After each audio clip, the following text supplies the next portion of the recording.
Hello, hello. So I'm going to do something a little bit different. I'm still waiting for people to jump on. I am going to actually just do the live stream here on YouTube, and then I'm going to put a shorter version of the live on Instagram because I think it's messing up my algorithm over there. So I'm going to just be streaming on YouTube. And like I said, I'm going to be putting a shorter video on Instagram. So that's one of my goals. The second is that I want to keep these webinars to 45 minutes or less. We're going to do hello, so that we can have some time for question and answer. So I'm just taking some time right now to clear the energy. This is my Palo Santo. All right, so I'm excited about today's topic. We're going to get right into it. Welcome. My name is Nefertiti, and I'm also going to make sure that I put the supporting links in the description box when we finish the live today, just because I forget to do it. If I don't do it right after, put the information into the description box. So for those of you that want to do further reading or research, I'm going to make sure that I do that right when we finish. So let me just go put this down because it's really smoky. So hold on a second. Okay, so let's get right into it. The twin flame journey.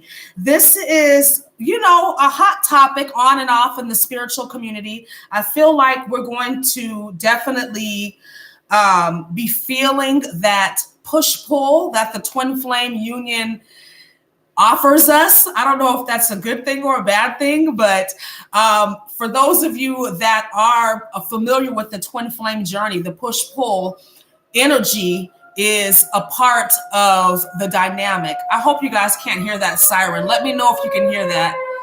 I don't know why they do that every couple of weeks. But we ain't gonna claim that. That's darkness, right? Okay, so let's get right into it. Let me pull up my notes. So what is a twin flame? A twin flame is basically, there's a lot of things that go into the twin flame dynamic, but the twin flame is basically a soul,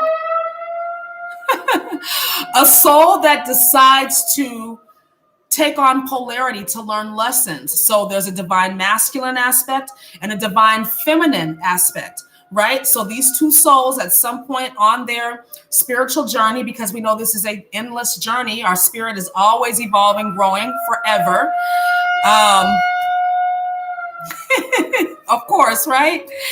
So at some point, the soul decides to divide, to split, so that they can acquire lessons and experiences that will help the soul as a whole to evolve and to expand. Okay.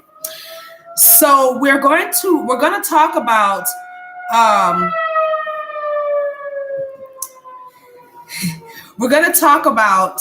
twin flames. We're going to talk about karmic partners, soulmates.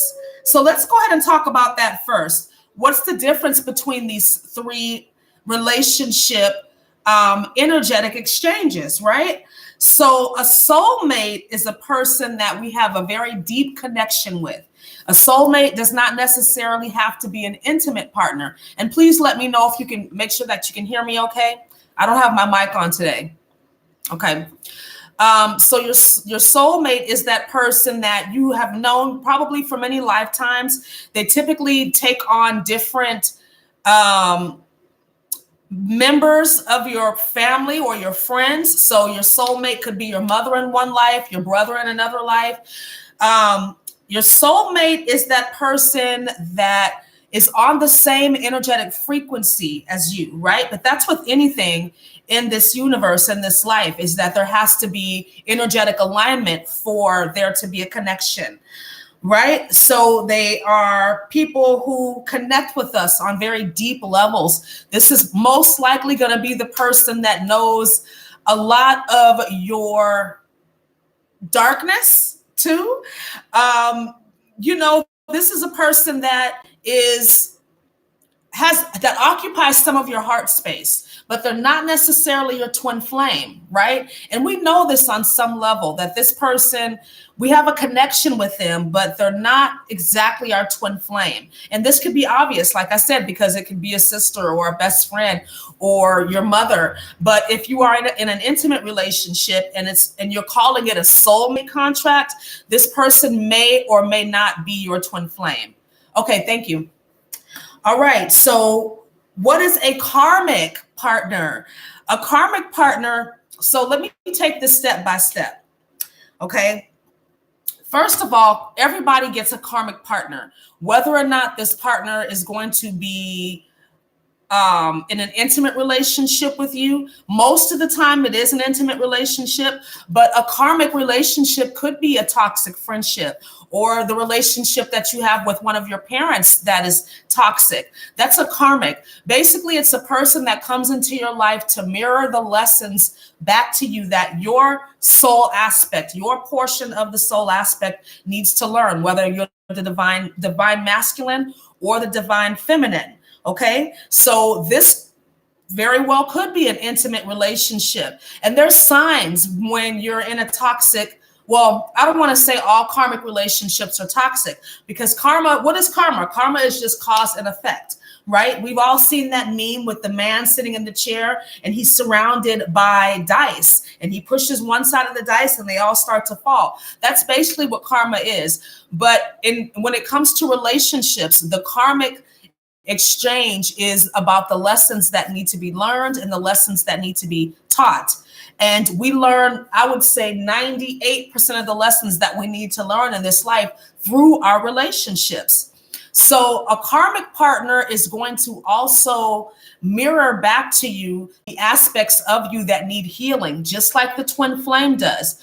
But the difference between the karmic situation and the twin flame situation is that you get caught in cycles with the karmic if you don't recognize the portion of that journey that needs healing. So that could look like the relationship that is makeup, breakup all the time, which again can mirror the twin flame dynamic. But the difference is the exchange is highly toxic. It's usually a situation where one person has more power than the other person, and the situation is just repeating itself. You guys are splitting up for the same damn thing. A lot of times that's really serious things too, like drug abuse or infidelity, things like that. Those are very karmic lessons. I don't believe, me personally, and just with my exchanges with people and talking to clients, I don't believe that the twin flame connection is going to cause you to have to do even more healing because of the pain that's caused from that connection. I feel like when you guys come together, when you come together with your twin flame, you've already accomplished a level of healing. And so you're ready to come together and continue your journey. The whole purpose of the karmic relationship is to prepare you for the twin flame relationship.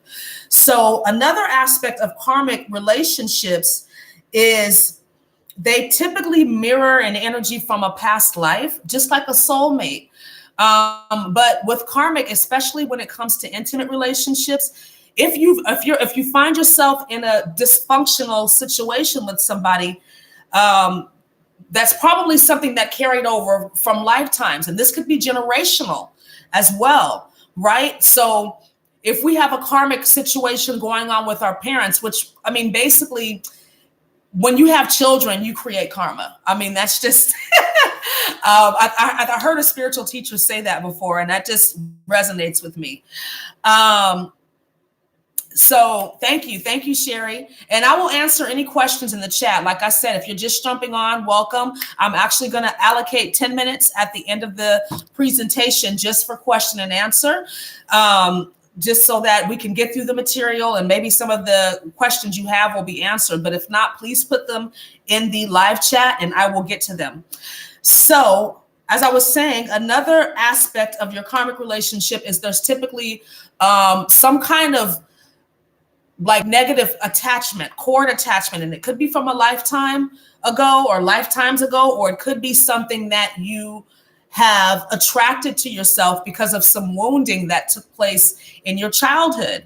You know, we grow up, we can only expect from our parents what they know. So if they didn't know anything about self-love, if they didn't know how to heal themselves, if they didn't know anything about the levels of spirituality that we do now, just because of the information that we have access to, which they didn't have, then it's impossible for us to expect them to be able to teach us these things, right? So what ends up happening is we will attract partners or situations, things that will allow us to get these lessons, right?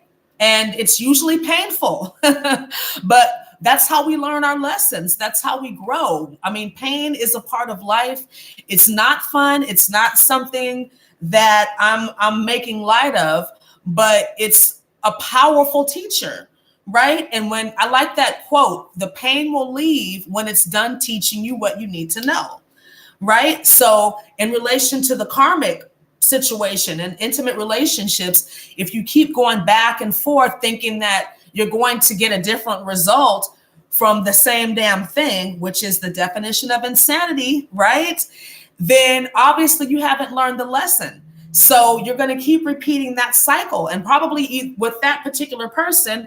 But if you are really not getting the lesson, you're just going to attract different people, same energy, but a different face, because the lesson has not been learned, and your core wound, whatever it is that needs healing, is attracting these karmic partners to you so that you can get that healing.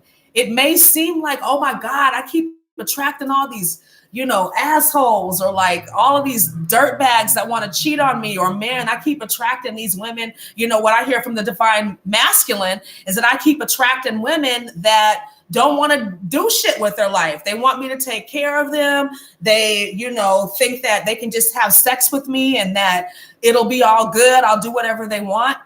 You know, that energy is old. It's outdated. It served a purpose, like in the 50s, 60s, 70s, when that dynamic was a part of culture. The woman stayed at home, the man took care of the bills, all that kind of stuff. I mean, as much as we want to,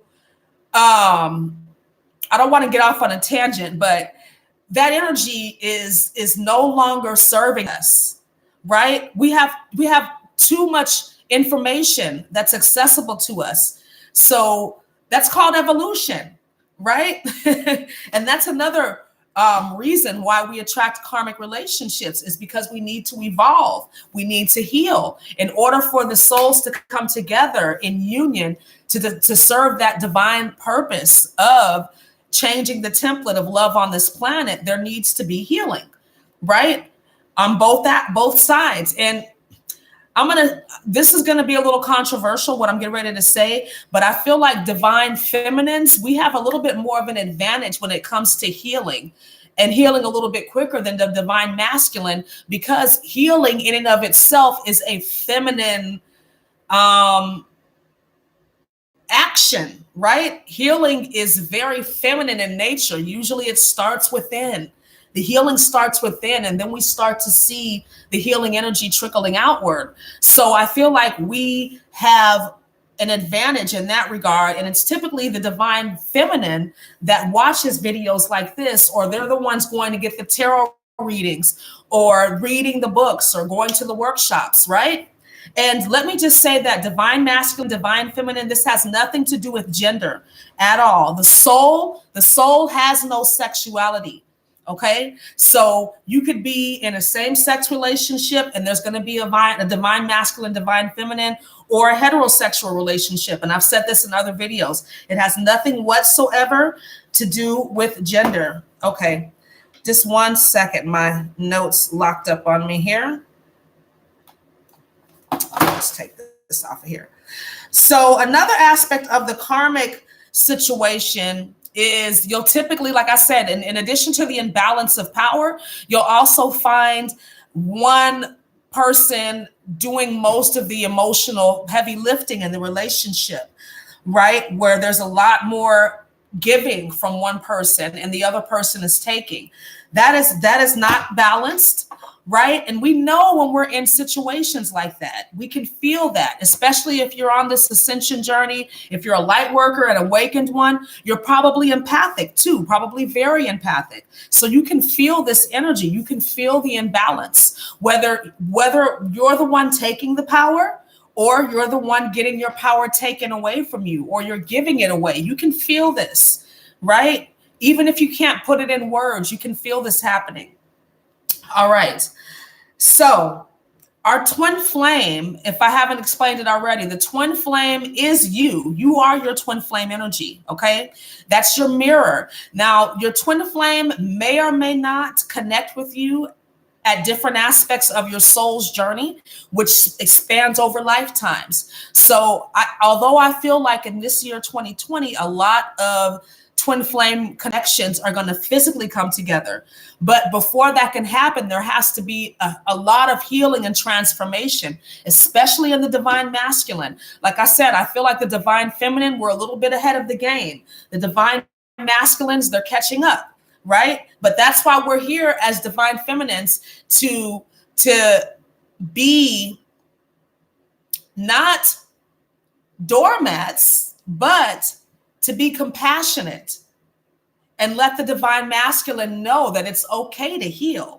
Right? We're okay. We've done a lot of healing work and we're still standing. A lot of times we have to do our healing work, take care of our kids, take care of you, divine masculine, holding it down. Right? So if we can do it, you can do it. All right. So there's my spiel.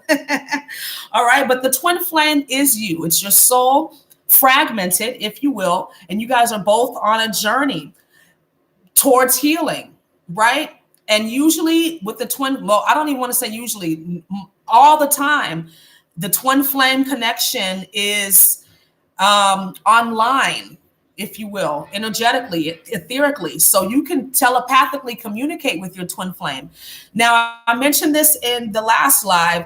You are always connected to your spiritual source, to your angels, your teachers, your guides, but you want to think of it as a pipeline. And you want to keep that pipeline clean and clear of corrosion. Of the corrosion is fear, other people's thoughts and opinions of you, your own perceived limitations. Those are the things that clog up that pipeline between you and source and between you and your twin, right? So the more in tune you are with yourself, and this is not about being perfect and being holy or anything like that. It's just about knowing your connection to your divine purpose, your spirit team, to source energy, knowing that you are connected and that you have a direct line to that energy, right? That you can ask for what it is that you need and want and receive it, even if it's only energetically. You might not get it physically right away, right? That's usually not what happens, but you receive what you need energetically right away. Okay, so your twin flame is you in essence. It's your soul, your oversoul, if you want to use that term, fragmented for the purpose of learning lessons. So let's talk about the journey. Now, there's been a lot of information put out there, but the one that resonates with me is the article put out by Loner Wolf, and I've linked his website, or their website, excuse me. It's there now. I've linked their website in other videos, but I'll link it here too. But there's 8 steps to the twin flame journey. The first step is yearning for the one. So this feels like what it sounds like. You definitely wanting someone in your life, but not just anyone, right? You've been there. You've had your boyfriends and girlfriends. You've dated. You've been there, done that. You're looking for the one, right? You're looking for that person that you want to settle down with, that will make you feel at home, right? But this isn't a selfish, self-serving kind of yearning. This is not, feeling lonely. I need somebody here because I'm lonely. It's not that kind of energy at all, right? It's you feeling like I'm in a good place within myself. Because remember, That twin flame energy is you. So the more you love yourself, the more in tune you're going to be with that connection. And so when you're yearning for the one, it's more like, I don't necessarily have to meet this person right now. It would be nice, but I'm good either way, right? The second is the glimpse. You get a glimpse of the one. And this could happen in a variety of ways. This could be the universe divinely conspiring for you guys to meet. And you might not even know that you guys are twin flame energy right away, but you might see this person and feel some kind of connection, even if it's fleeting, or you might not. It could be just something that you think about in hindsight.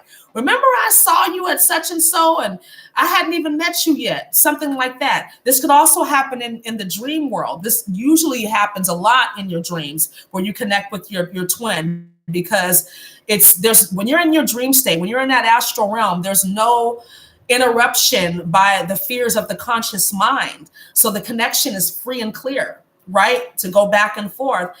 The problem is we don't typically remember our dreams unless we consciously tell ourselves before we go to bed, I want to remember my dream. And even keep a notebook by your bed. That'll kind of impress upon your subconscious mind that I want this information that comes forth as I'm dreaming to be transferred to my conscious mind so that I can process it and decode it and see if it is in fact my twin flame. All right. The third is falling in love. So this could happen when you actually connect physically with your twin flame energy. Because this person is you, it's going to feel like home. It's going to feel very familiar, right? There's going to be a lot of passion. And depending on your levels of self-control, this could be very passionate, right? Off the very jump. And it could be strange because sometimes the twin flame is not exactly who you would be attracted to normally. Right? This person could be a lot older than you. Perhaps they're of a different nationality. Maybe they don't even live in the same city or country as you, right? Those are, it all depends on the tests that the universe has given to you all. But you're going to feel like, oh my God, this person is just like, I've never felt this way about somebody before, right? This is like amazing. This energy that we have, this connection that we have, you're going to just feel it on a deep level. So that takes me to the fourth step, the fairy tale relationship. You're going to see this person as they can't do any wrong, right? This is who I've been waiting for. Thank you, universe. And I wasn't even looking, right? I wasn't even looking. So it's going to be all good. But as that Jay-Z song says, it was all good just a week ago, right? So moving on to number 5, the step number 5 of the twin flame journey, according to Loner Wolf. Outer turmoil and inner purging. So this again is where I need to get it now. I hear you, Sherry D.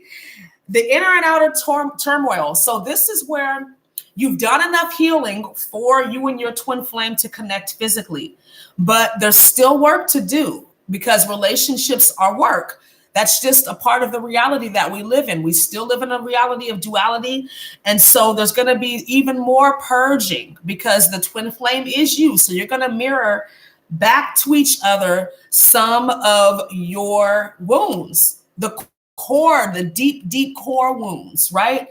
The situations that you weren't able to resolve with your karmics.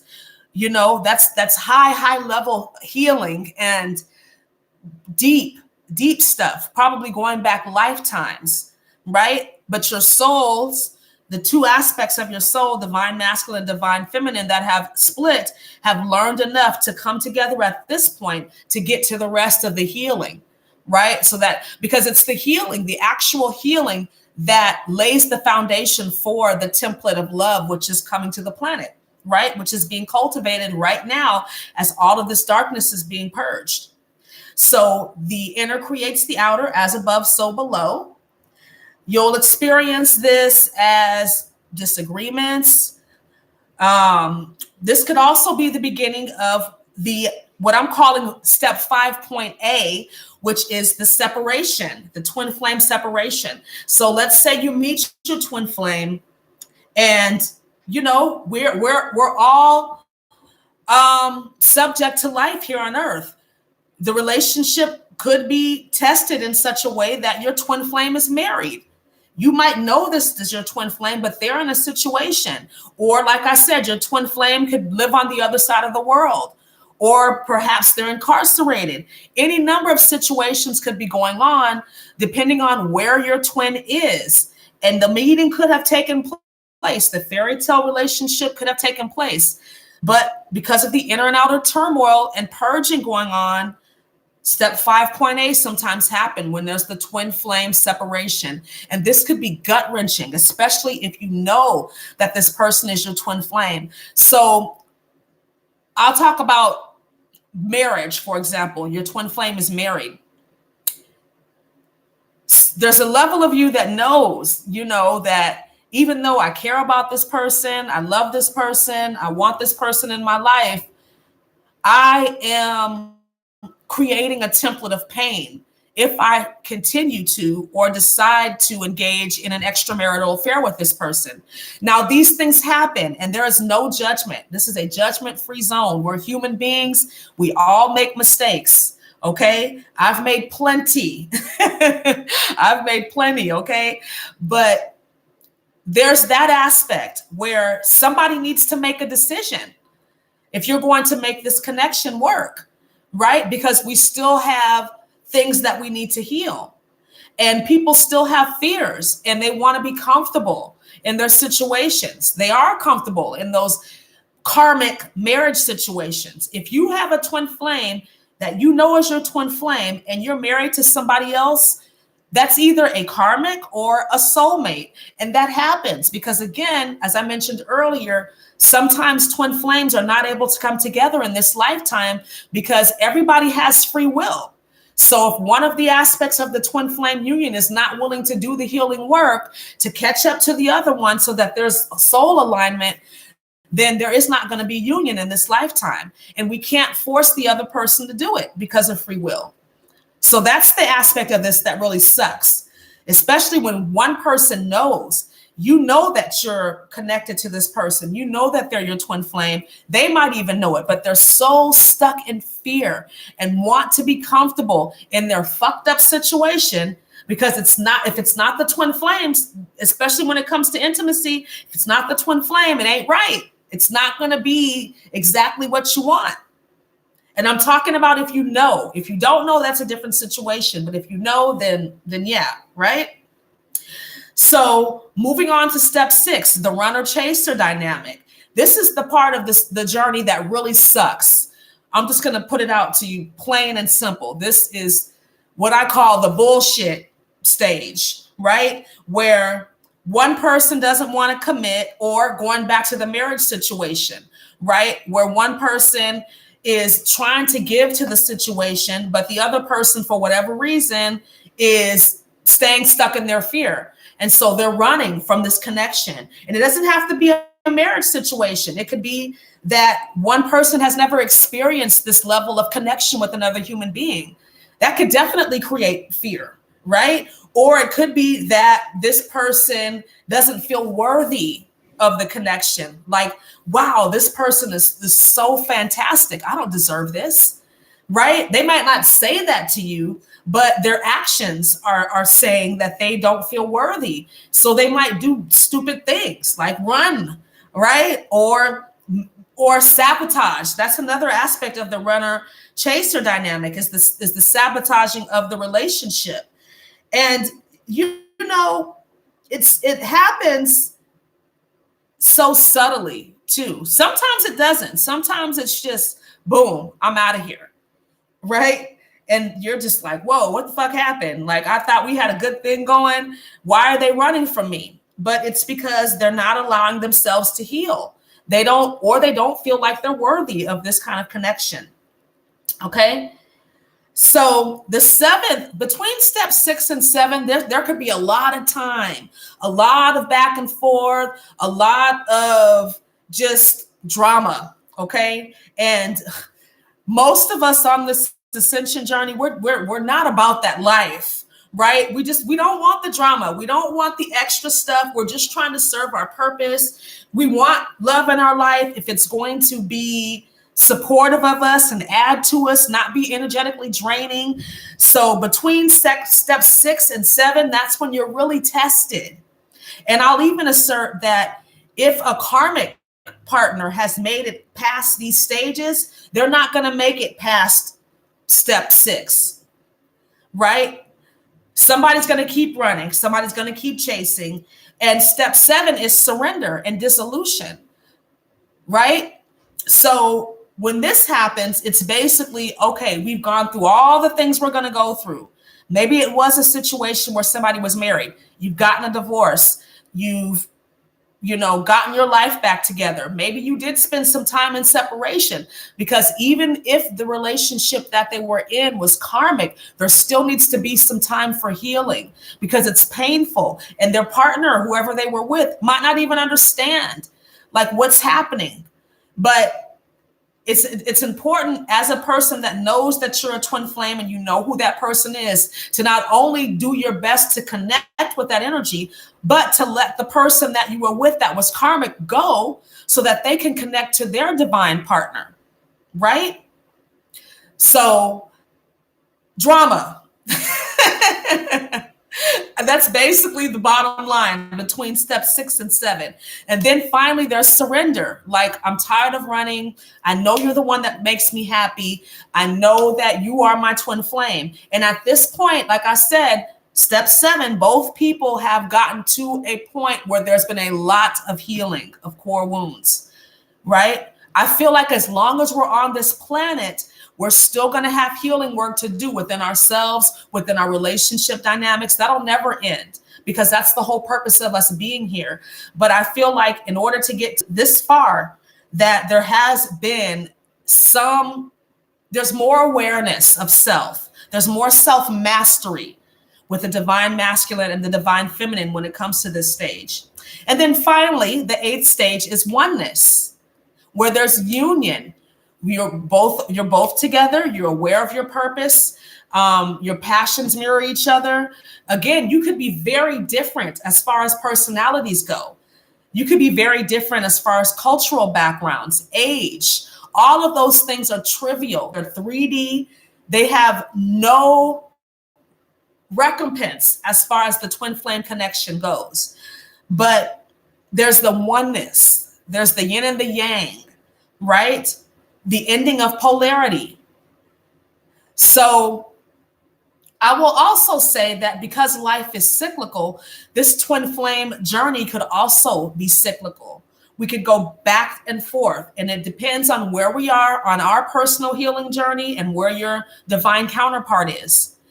But the foundation of any connection, twin flame, whatever, karmic, should always be self-love. Because the twin flame is you. So the more that you love yourself, the more you're loving your twin, and the more that connection is going to come together. But like I said, it's not going to be without drama, right? Polarity is a part of this reality. It just is what it is. There's going to be rain, right? You know, I'm an R&B head. Can you stand the rain? Sunny days, right? But the storms will come. This we know for sure. So the bottom line is, are you willing to do the self-love work? Are you willing to continue to do your healing work? Even thinking of meeting your twin as the reward, if you will, for doing the healing work, right? Because that's ultimately why you're doing it. So why not think of it in that way?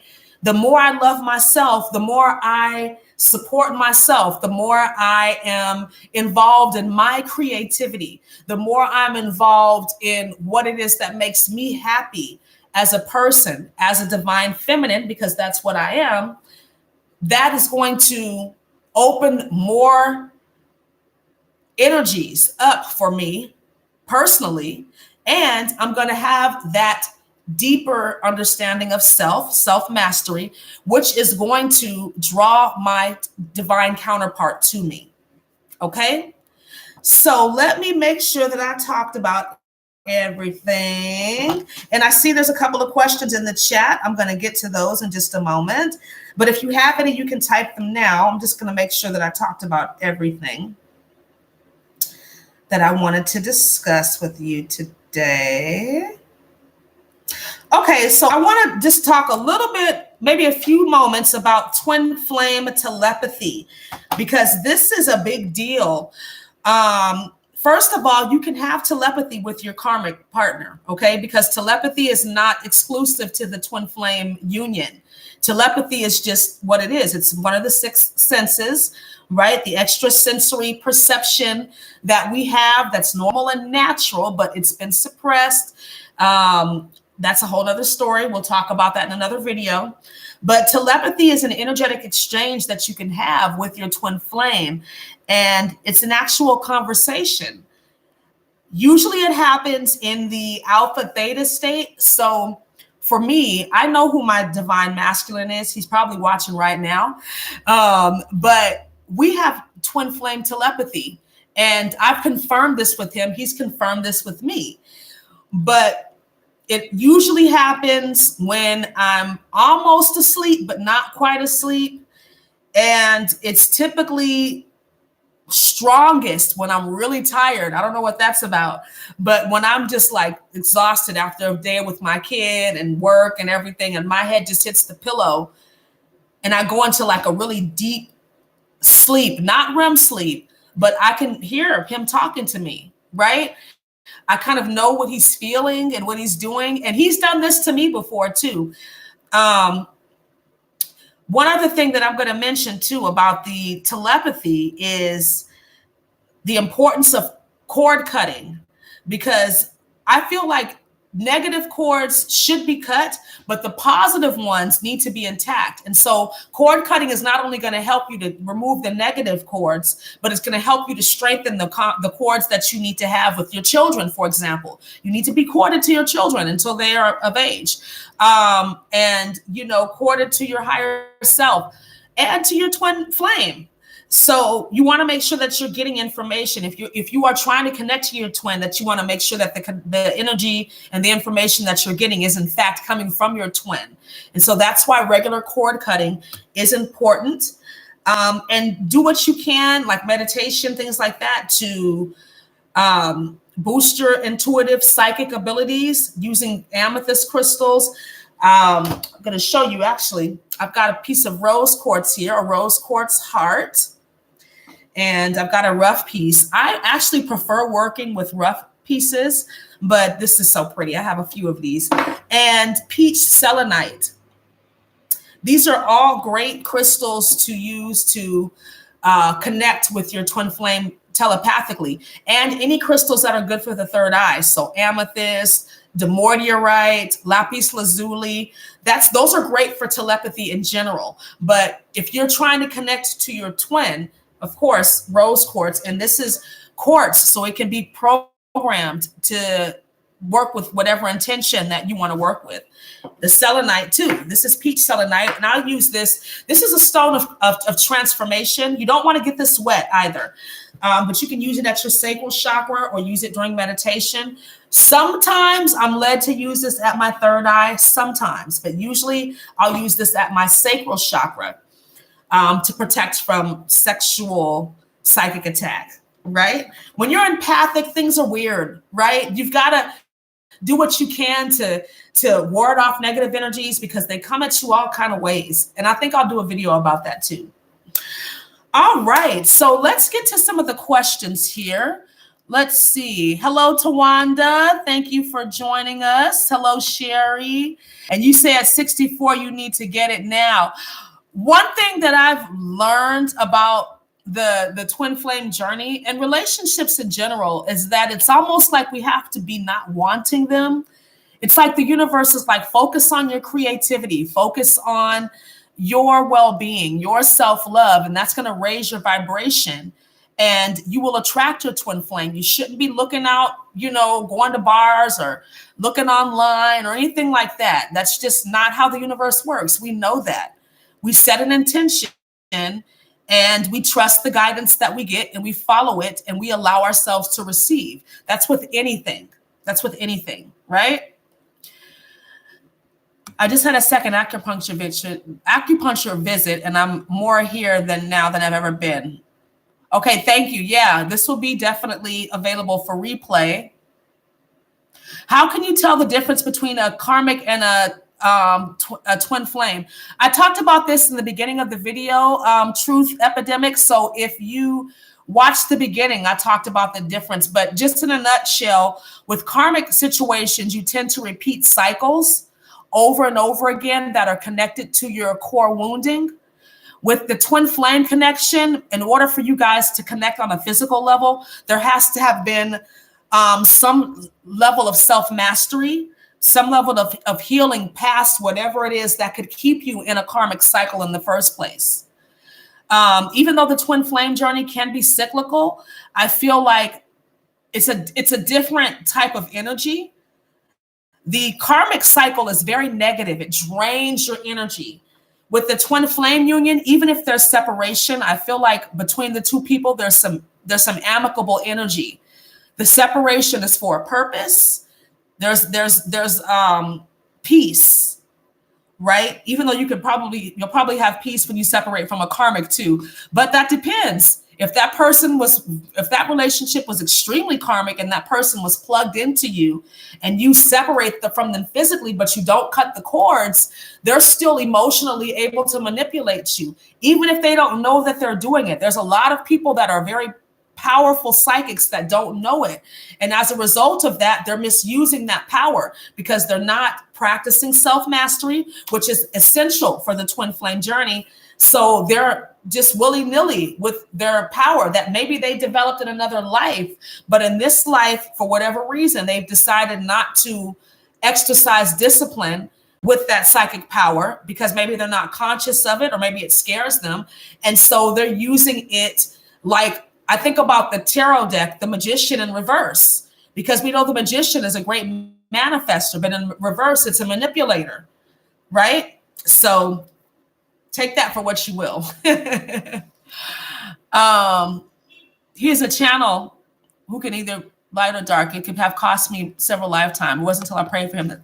Yeah, see, and that's another thing with karmic. Thank you for mentioning that, Sherry. When it comes to karmic situations, you will be psychically attacked. And this is not going to feel good. Some of the psychic attack is sexual in nature, and some of it is very creates a lot of anxiety. I've noticed too with karmic partners, they get very jealous of you if you have children, because those are cords that can't be broken, right?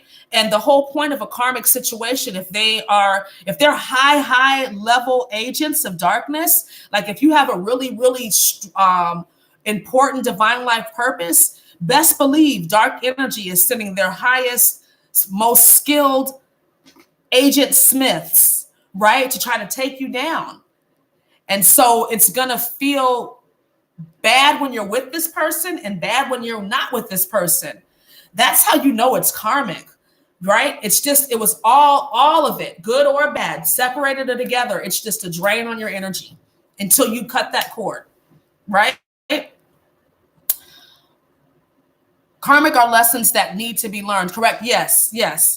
Anybody that you're with that's a karmic, they're lessons. And some of those lessons are deep. Some of those lessons are connected to our childhood too. So that's why self-love is so important, because a part of the self-love journey is connecting to your inner child and learning to have fun again, right? Thank you, Truth Epidemic. This video was right on time. Thank you so much. Wondering if I have a dark agent that mistook me for a twin flame. Probably. I mean, I